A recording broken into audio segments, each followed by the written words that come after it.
देखिए first question, योग अभ्यास के तीन मुख्य सिद्धांत कौन से हैं? तो इसका आंसर क्या बनेगा? अभ्यास, विश्राम और आहार। इंपॉर्टेंट है ये क्वेश्चन। नेक्स्ट देखिए, कपालभाति क्रिया है या प्राणायाम? इजी क्वेश्चन है लेकिन बार बार पूछा जाता है। कपालभाति क्रिया है। नेक्स्ट, मधुमेह रोग में कौन सा आसन लाभकारी है? इजी है क्वेश्चन लेकिन ये भी हर बार पूछा जाता है। अर्धमत्स्येंद्रासन।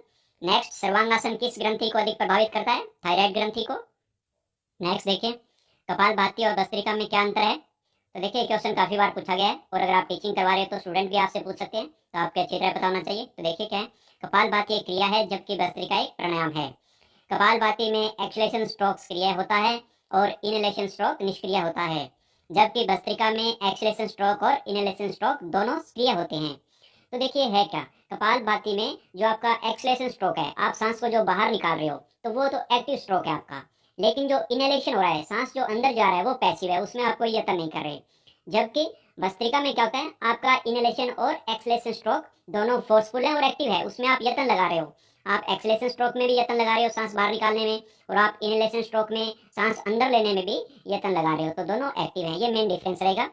नेक्स्ट देखिए, नेति क्रिया के लाभ लिखिए। नेति क्रिया एलर्जी, साइनसाइटिस, मिर्गी, तनाव, चिंता, अनिद्रा, मानसिक उत्तेजना आदि को दूर करती है। यह हमारे नाक की नली को स्वच्छ करती है और नाक, कान, गले एवं आंखों के विकारों को दूर करती है। ये काफी बार पूछा गया क्वेश्चन। नेक्स्ट देखिए, लाघव का संबंध किस योगांग से है? तो प्राणायाम से। ये आपके थ्योरी एग्जाम में भी आ सकता है ये क्वेश्चन। नेक्स्ट क्वेश्चन देखिए, नेति क्रिया में गर्म जल और नमक का प्रयोग क्यों करते हैं? तो देखिए क्या आंसर आएगा, नमक युक्त गर्म जल शरीर की कोशिकाओं की शक्तिपरता से मेल खाता है। It matches with the tonicity of the blood and cells. Next देखिए, नमक युक्त जल को रक्त वाहिकाएं जल्दी से सोख नहीं पाती। तो देखिए अगर आपसे एक क्वेश्चन और पूछ लिया जाए कि कुंजल क्रिया में जो नमक युक्त जल है उसका क्यों प्रयोग करते हैं, तो उसका भी राइट आंसर यही बनेगा कि जो इंटेस्टाइन है आते हैं, रक्त वाहिकाएं, वो जल्दी से नमक युक्त जल को नहीं सोख पाती हैं। नेक्स्ट देखिए, सूर्यवेदी प्राणायाम किसे नहीं करना चाहिए? बहुत बार पूछा गया क्वेश्चन और थ्योरी एग्जाम के लिए भी इंपॉर्टेंट है ये क्वेश्चन। तो देखिए क्या आंसर है, पेप्टिक अल्सर, मिर्गी, दिल के रोग और उच्च रक्तचाप से पीड़ित व्यक्तियों को यह प्राणायाम नहीं करना चाहिए। नेक्स्ट देखिए, शीतली प्राणायाम के लाभ बताएं।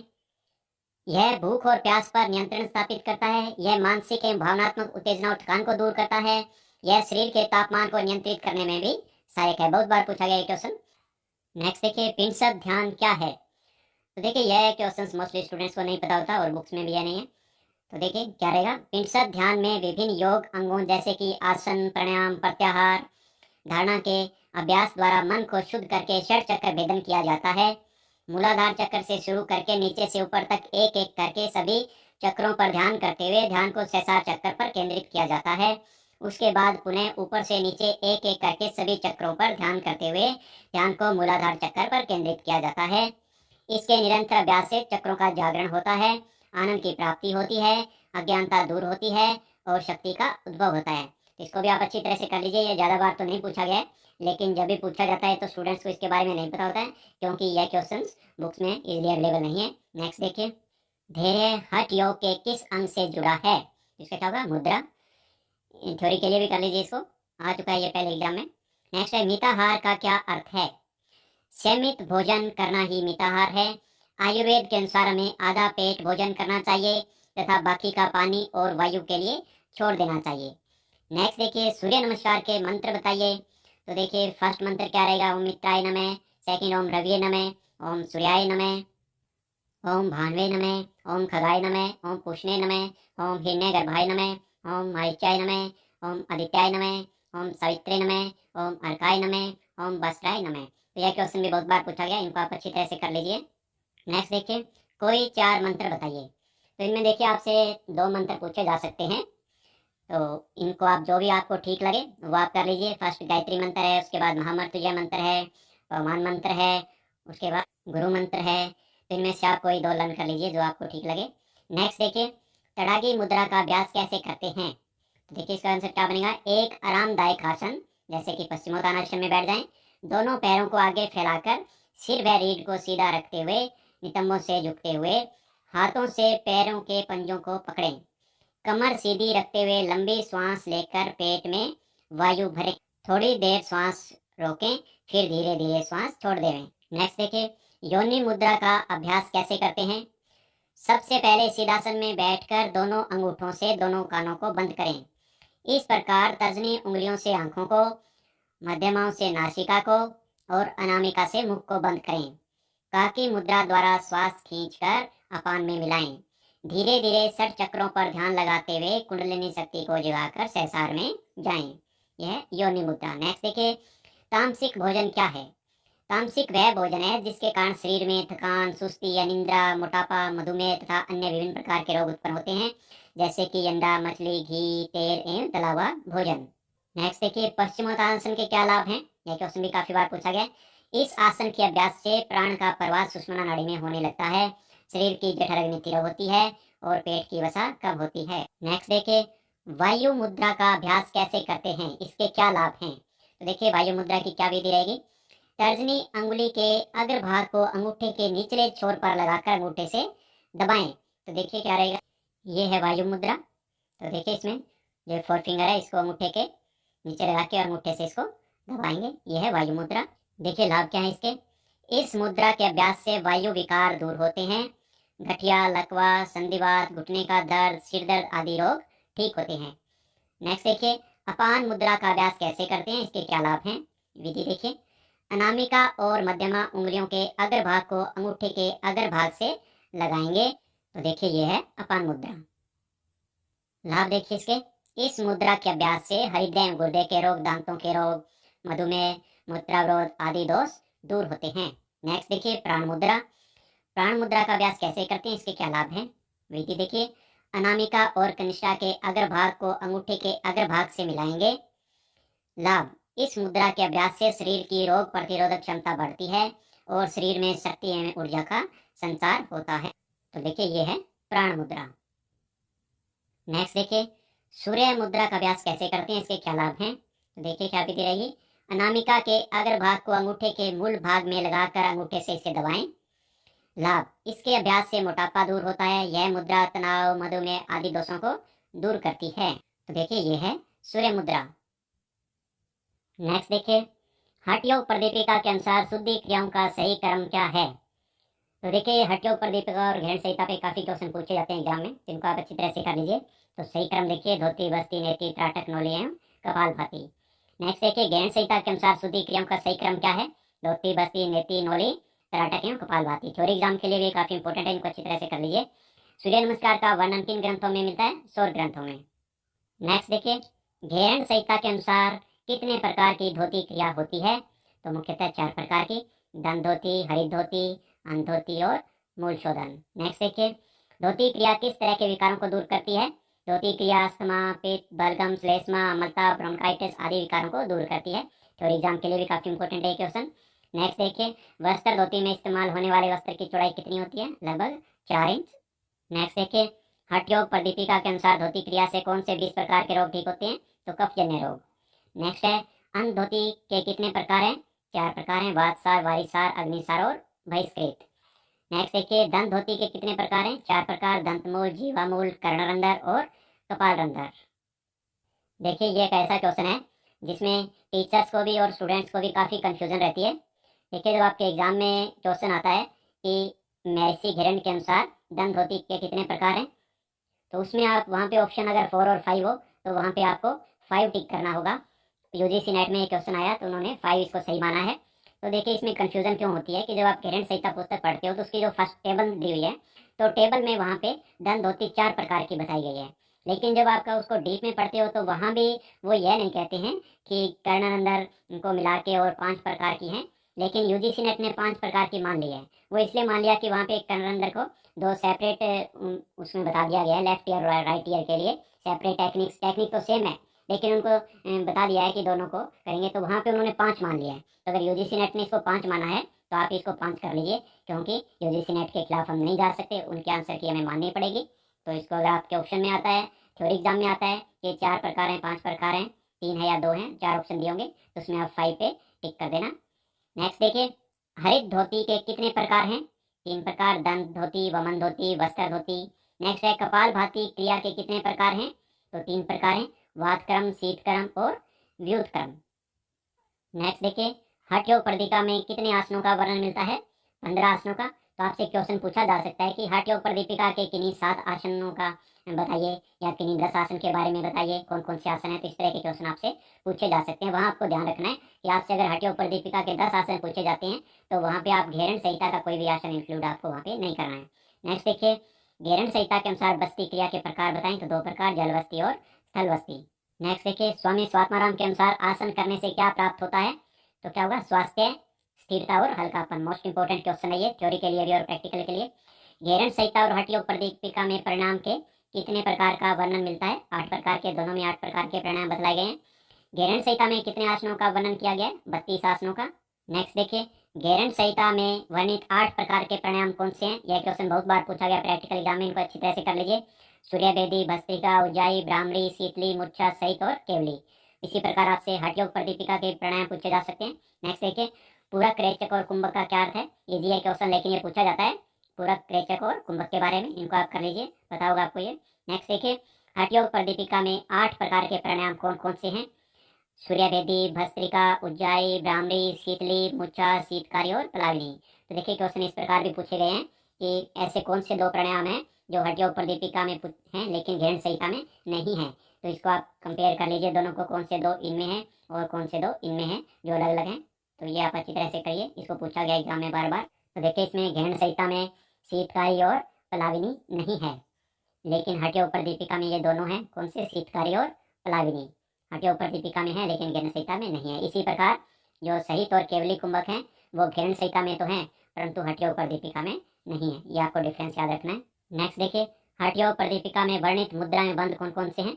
मूल बंद, उड़ान बंद, जालंधर बंद, महाबंद, महामुद्रा, खेचरी मुद्रा, महावेद मुद्रा, वज्रोली मुद्रा, विपरीत करनी मुद्रा और शक्तिचालिनी मुद्रा। नेक्स्ट देखिए, घेरण संहिता में कितने प्रकार की नौली क्रिया का वर्णन मिलता है। 4 प्रकार की, मध्यम नौली, वाम नौली, दक्षिण नौली और फरमा नौली। नेक्स्ट देखिए, नौली क्रिया के लाभ क्या हैं। अनेक बार पूछा गया है प्रश्न। यह हर्निया, मधुमेह, कब्ज और यौन संबंधी बीमारियों को दूर करने में सहायता करती है। नौली क्रिया लीवर, अग्नाशय और पाचन तंत्र की कार्य क्षमता में वृद्धि करती है। यह मणिपुर चक्र को जागृत करती है। नेक्स्ट देखिए, हठ योग प्रदीपिका ग्रंथ के 4 अध्यायों का सही क्रम बताएं। आसन, प्राणायाम, मुद्रा और नाद अनुसंधान। इसमें भी स्टूडेंट कंफ्यूज हो जाते हैं, अच्छी तरह कर लीजिए इसको। नेक्स्ट देखिए, घेरण संहिता ग्रंथ के 7 अध्यायों का सही क्रम बताएं। इसमें काफी कंफ्यूजन रहती है। षटक्रम, आसन, मुद्रा बंद, प्रत्याहार, प्राणायाम, ध्यान और समाधि। तो जो स्टूडेंट है वो कंफ्यूज होते हैं प्रत्याहार और प्राणायाम में। तो 4 नंबर पे मोस्टली स्टूडेंट्स प्राणायाम बताते हैं, लेकिन यहाँ पे 4 नंबर पे प्रत्याहार है। और थ्योरी एग्जाम के लिए भी काफी इंपॉर्टेंट है ये क्वेश्चन, क्योंकि सीक्वेंस में लगाने के लिए आ सकता है ये क्वेश्चन।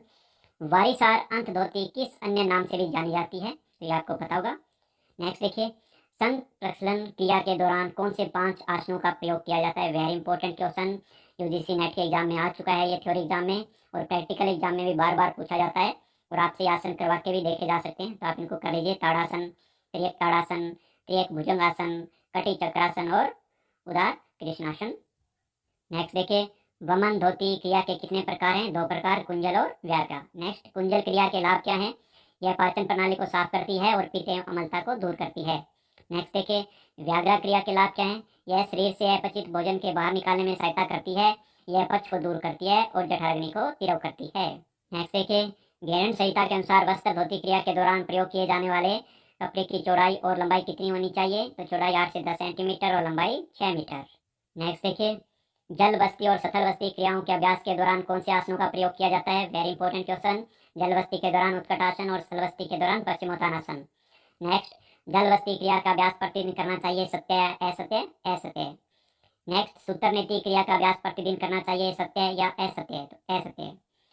नेक्स्ट देखिए, नौली क्रिया किस अन्य नाम से भी जानी जाती है। इसका आंसर क्या रहेगा, लोली की क्रिया। नेक्स्ट, नौली क्रिया का अभ्यास किसको नहीं करना चाहिए। इंपॉर्टेंट है ये क्वेश्चन, कई बार पूछा गया है। जो व्यक्ति हार्निया, पेप्टिक अल्सर, उच्च रक्तचाप, दिल की संबंधित बीमारियों तथा उदर मांसपेशियों के दर्द से ग्रसित हैं, उन्हें नौली क्रिया का अभ्यास नहीं करना चाहिए।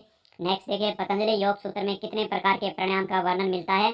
4 प्रकार, बाह्य, अभ्यंतर वृत्ति, स्तंभ वृत्ति, बाह्य विक्षापी प्राणायाम। इंपॉर्टेंट है ये क्वेश्चन, थ्योरी के लिए भी काफी इंपॉर्टेंट है। नेक्स्ट देखिए, त्राटक क्रिया के कितने प्रकार हैं। 3 प्रकार, अंत त्राटक, बहित्राटक, अधोत्राटक। नेक्स्ट, त्राटक क्रिया के लाभ क्या है। यह क्वेश्चन भी काफी बार पूछा गया। त्राटक क्रिया का निरंतर अभ्यास हमारी स्मरण शक्ति, नेत्र दृष्टि, आत्मविश्वास और सोचने की शक्ति को बढ़ाता है। यह अनिद्रा, डर, नेत्र संबंधित विकार और चिंता को दूर करता है। यह समाधि और सामवी सिद्धि को प्राप्त कराने में सहायक है। एक क्वेश्चन यह भी पूछा जाता है कि क्या माइग्रेन के रोगियों को त्राटक का अभ्यास करना चाहिए, तो इसमें आप कहोगे कि माइग्रेन के रोगियों को त्राटक का अभ्यास नहीं करना चाहिए। नेक्स्ट देखिए, गैरेंट संहिता में कितने प्रकार के बंद का वर्णन किया गया है? 4 प्रकार, मूल बंद, जालंधर बंद, उड़ान बंद और महाबंद। नेक्स्ट देखिए, उड़ान बंद के क्या लाभ हैं? उड़ान बंद के निरंतर अभ्यास से पाचन शक्ति तीव्र होती है। यह माशय, लीवर, फेफड़ों, अग्नाशय, आंतों और ग्रंथियों की कार्य प्रणाली में सुधार करता है। यह निरस्ता और तनाव को भी दूर करता है। नेक्स्ट है, भाल भांति का वर्णन किस ग्रंथ में मिलता है? गैरेंट संहिता में। नेक्स्ट देखिए, भगवत गीता में वर्णित परिभाषा क्षमता योग उच्चते को पूरा बतलाइए। यह क्वेश्चन काफी बार पूछ लिया गया है, तो इसको आप अच्छी तरह से लर्न करोगे। नेक्स्ट देखिए, महर्षि पतंजलि के अनुसार योग की परिभाषा है, इसको भी बहुत बार पूछा गया, इजी क्वेश्चन ये, इसको भी आप कर लीजिए। नेक्स्ट देखिए, सूर्य नमस्कार का प्रथम मंत्र क्या है? यह क्वेश्चन भी पूछा गया है बहुत बार। ओम मित्राय नमः। सूर्य नमस्कार अभ्यास के कितने सोपान है? 12। नेक्स्ट देखिए, सूर्य नमस्कार अभ्यास के कितने आसन है? तो इसको आप 7 कर लीजिए, 7 होगा। नेक्स्ट देखिए, मयूरासन के लाभ, क्या लाभ है? मयूरासन मधुमेह, कब्ज, तनाव, बांझपन और शरीर के विषैले पदार्थों को दूर करता है। यह पाचन शक्ति को बढ़ाता है, जठराग्नि को तीव्र करता है तथा अवांछित भोजन को नष्ट करता है। यह शरीर की मांसपेशियों को मजबूत करता है। यह आसन वात, पित्त और कफ से उत्पन्न विकारों को दूर करता है। नेक्स्ट देखिए, होम्योस्टेसिस से आप क्या समझते हैं? तो देखिए, समस्थापन, होम्योस्टेसिस मानव शरीर या किसी तंत्र का वह गुण है जिसके द्वारा वह अपने आंतरिक पर्यावरण को सम बनाए रखता है। तो देखिए, बेसिकली है क्या ये अपनी बॉडी की एक टेंडेंसी है। ऑर्गेनिज्म की जो भी लिविंग बींग्स है उनकी एक एबिलिटी है, उनकी एक क्षमता है, उनकी एक टेंडेंसी है कि वो अपने जो अंदर का वातावरण है उसको बैलेंस में बनाए रखते हैं, उसमें एक स्टेबिलिटी बनाए रखते हैं। और जब उसमें कोई चेंज होने लगता है तो उसको वो रजिस्ट करते हैं, उसको चेंज होने नहीं देते। तो इस दौरान क्या होता है कि जो बॉडी में जो टेम्परेचर है, फ्लूइड बैलेंस है, जो ब्लड का पीएच मान है, कैल्शियम आयरन लेवल है, जो ब्लड में ग्लूकोज का लेवल है, उसको ये होम्योस्टेसिस जो प्रोसेस है इसके थ्रू उसको बॉडी बैलेंस में बनाए रखती है, उसको कम ज़्यादा नहीं होने देती। तो ये क्या हो गया? होम्योस्टेसिस। नेक्स्ट देखिए, आसन की एक परिभाषा बताएं, बहुत बार पूछा गया क्वेश्चन। तो स्थिर सुखम आसन, तो इसको कर लीजिए अच्छी तरह से। नेक्स्ट देखिए, कुल वेदांत कितने हैं? तो इसके क्या राइट आंसर रहेगा? 6, इनको आप कर लीजिए। नेक्स्ट, 4 वेदों के नाम बताइए, यह क्वेश्चन बहुत बार पूछा गया, इनको भी आप कर लीजिए। नेक्स्ट है, तो इसमें क्या है, कई बार स्टूडेंट्स आयुर्वेद बोल देते हैं, तो आयुर्वेद नहीं बोलना है, ये जो 4 हैं इन्हीं को आपने करना है। मुख्य उपनिषद कितने हैं? 108, यह क्वेश्चन भी काफी बार पूछा गया। नेक्स्ट देखिए, मुख्य पुराण कितने हैं? तो कितने होंगे? 18। थ्योरी के लिए भी लर्न कर लीजिए आप इसे। तो देखिए, जब पहले जो वाईसीपी का एग्जाम होता था जिसको क्यूसीआई कंडक्ट करवाती थी, तो उस टाइम ऑब्जेक्टिव क्वेश्चन के साथ सब्जेक्टिव क्वेश्चन भी होते थे। आपका ऑब्जेक्टिव प्लस सब्जेक्टिव का जो टेस्ट होता था, तो उसमें लगभग हर एग्जाम में ये क्वेश्चन पूछा गया था सब्जेक्टिव में कि मुख्य पुराण कौन कौन से हैं, उनका वर्णन कीजिए। तो ये क्वेश्चन हर एग्जाम में आया था। तो अब भी कई बार पूछ लिया जाता है प्रैक्टिकल एग्जाम में, मुख्य पुराण कितने हैं? तो आप 18 बताओगे, और इसको थ्योरी के लिए भी आप इसको लर्न कर लीजिए। देखिए, योग की 6 शाखाएं बताइए। तो इंपॉर्टेंट है ये क्वेश्चन, राजयोग, हठ योग, भक्ति योग, कर्म योग, ज्ञान योग और मंत्र योग। नेक्स्ट है, 6 दर्शन और उनके रचयिता के नाम बताइए। इंपॉर्टेंट है ये क्वेश्चन, थ्योरी एग्जाम के लिए भी इंपॉर्टेंट है। तो इसमें आपको 6 तो नहीं पूछा जाता है प्रैक्टिकल एग्जाम में, आपसे 1 या 2 पूछ लिए जाते हैं। तो जो मोस्ट इंपॉर्टेंट है वो है सांख्य दर्शन। सांख्य दर्शन काफी बार पूछा गया है। सांख्य दर्शन के रचयिता कपिल हैं, न्याय दर्शन के गौतम, वैशेषिक दर्शन के कनाद, योग दर्शन के पतंजलि, वेदांत दर्शन के वेदव्यास और मीमांसा दर्शन के जैमिनी। नेक्स्ट देखिए, 5 यम कौन कौन से हैं? अहिंसा, सत्य, अस्त्य, ब्रह्मचर्य, परिग्रह, इसको भी पूछ लिया गया। 5 नियम कौन कौन से हैं? शौच, संतोष, तप, स्वाध्याय, ईश्वर प्रणिधान। पतंजलि के अनुसार समाधि के प्रकार कौन कौन से हैं? तो देखिए, इसका राइट आंसर क्या रहेगा? शरीर समाधि, निर्वीर समाधि और धर्मिक समाधि। नेक्स्ट, कौन सा गुण इच्छा एवं वासना से जुड़ा है? रजस गुण। कौन सा गुण ममता एवं सुस्ती से जुड़ा है? तमस गुण। कौन सा गुण पवित्रता एवं आनंद से जुड़ा है? सत्व गुण। नेक्स्ट देखिए, सूर्यभेदी प्राणायाम के लाभ बताइए। अनेक बार पूछा गया क्वेश्चन। यह वात दोष को दूर करता है तथा शरीर में ताप उत्पन्न करता है। इस प्राणायाम के अभ्यास से पेट के कीड़े तथा कम रक्त दबाव दूर होता है। नेक्स्ट देखिए, महर्षि पतंजलि के अनुसार 4 विक्षेप सहभूत बताएं। थ्योरी एग्जाम के लिए मोस्ट इंपोर्टेंट क्वेश्चन है ये, प्रैक्टिकल में भी पूछ लिया गया है। तो देखिए, दुख, दर्मंशय, अंजमेय जित्वा, श्वास प्रश्वास, इसको कर लीजिए आप अच्छी तरह। स्वयं के 3 अंग कौन से हैं? तो क्या रहेगा इसका? स्वयं के 3 अंग देखिए, धारणा, ध्यान, समाधि। नेक्स्ट, क्रिया योग के 3 अंग कौन से हैं? तप, स्वाध्याय, ईश्वर प्रणिधान। नेक्स्ट देखिए, उज्जाई प्राणायाम के लाभ बताइए। इंपॉर्टेंट है क्वेश्चन। उज्जाई प्राणायाम शपथ धातु और तंत्रिका तंत्र के विकारों को दूर करता है। यह शांति एवं स्थिर प्रदान करता है। इसके निरंतर अभ्यास से अनिद्रा, कम रक्तदाब, कफ दोष, अल्सर वातों के विकार ठीक होते हैं। नेक्स्ट देखिए, भस्त्रिका प्राणायाम के लाभ बताइए। यह प्राणायाम वात, पित्त एवं कफ 3 दोषों से मुक्ति दिलाता है तथा त्वचा रोगों को ठीक करता है। यह कम रक्तदाब, डिप्रेशन तथा गले के विकारों को ठीक करता है। यह शरीर की चयापचय दर को बढ़ाता है और शरीर में ताप उत्पन्न करता है। यह शरीर के विषैले तत्वों को नष्ट करता है। नेक्स्ट देखिए, योग अभ्यास के 3 मुख्य सिद्धांत कौन से हैं? ये क्वेश्चन हम ऑलरेडी कर चुके हैं। इंपॉर्टेंट है क्वेश्चन, अभ्यास, विश्राम और आहार। तो ये थे